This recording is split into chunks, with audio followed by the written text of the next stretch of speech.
When this guy bought an old dresser for $100, what he found inside it made his jaw hit the floor. Emil Nodal, 67, a retired marketing director who lives in Belleville, Texas, bought the dresser at a premier estate sales network event in Missouri City. The purpose of an estate sale is to rapidly liquidate a household's assets and materials, usually after a death. And since the emphasis is on speed and efficiency, items are sometimes overlooked or significantly undervalued. Because of this, bargains are not uncommon at such sales, but phenomenal finds are rare. Nevertheless, while professional estate sales companies usually know their stuff, entrepreneurs and antique collectors regularly scour estate sales for hidden treasure. This is especially so since, after all, the thrill of the chase is often just as rich as the rewards. However, for real treasure you might have more luck at an unassuming yard sale, where valuable items are sometimes wrongly assumed to be junk.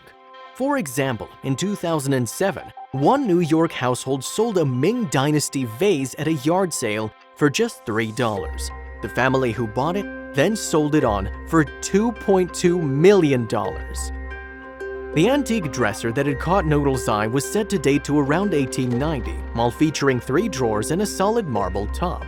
He therefore thought it might be a good addition to his dining room, and he got it for an impressively low price. In fact, the dresser had already been discounted twice. On the first day of the sale, it was fully priced at $300. On the second day, it was $225, and on the third, the price tag was $150. After that, Nodal made an undisclosed offer somewhere below the figure of $100. When you look at the front of it, it looks like it has 3 obvious drawers with molding on the base, Nodal told ABC News. But the bottom has a secret drawer that opens up.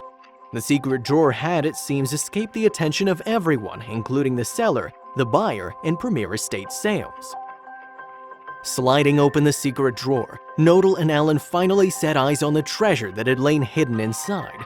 The haul included emeralds, diamonds, rings, bracelets, antique coins, foreign currency, military dog tags, Civil War medals, and a lock of hair.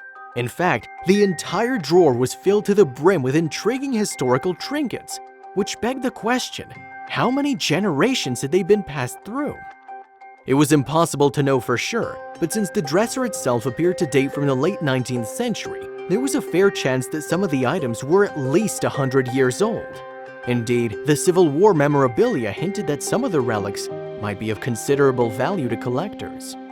And in fact, Allen was able to put a professional estimate on their value.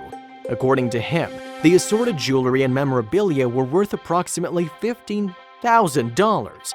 So if Nodal bought the dresser for around $100, his profit would be around 150 times what he paid for it. Not bad for a day's work.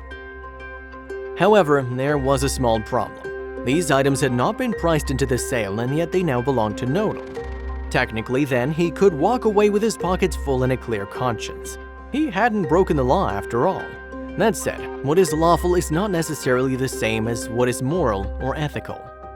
Perhaps many people would be quite comfortable with claiming the stash as their own, finders keepers and all that. And for most people, $15,000 is a tidy sum of cash.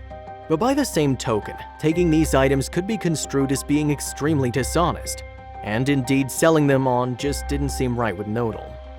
In the end then, Nodal made arrangements to return the items. So although he didn't bag any treasure that day, he gets to sleep at night knowing that he did the right thing. And that, needless to say, is priceless.